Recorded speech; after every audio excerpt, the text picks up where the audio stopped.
Weeks now since Hurricane Ian hit Florida.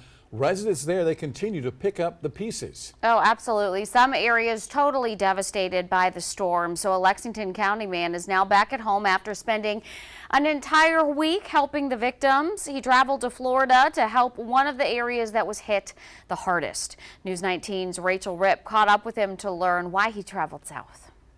These are the photos Doug Hart took while cleaning up parts of Fort Myers, Florida recently. The Lexington man traveled south to help families and seniors recovering from the aftermath of Hurricane Ian. It's one thing to see the pictures on TV and the flyovers, the drone pictures or whatever.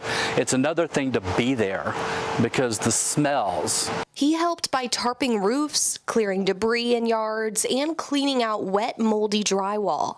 When you do something like this, you cannot go in expecting to solve all the problems. Your only hope is that when you leave there, people are better off than when you got there. Doug joined a humanitarian aid organization called Samaritan's Purse. He says it's a different world there right now. One neighborhood we went into, all the surge came up, which meant all the fish came up, and the surge went back and the fish didn't. So the yards were full of rotting fish.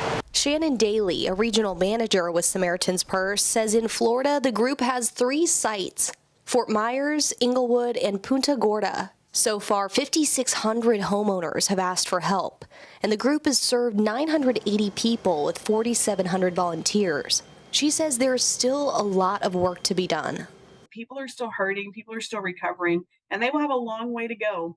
And so praying for them as they work with insurance companies, as they work with FEMA, as they work with contractors, or just trying to do it all on their own. If you'd like to help, Samaritan's Purse pays for your food, helps you with a place to stay, and your tools to get the job done. They're in need of more volunteers. Reporting in Lexington, Rachel Ripp, News 19 WLTX. Well, definitely something to think about if you have time to volunteer. And according to Samaritan's Purse, cleanup efforts in the 3 sites going to continue well until mid-December.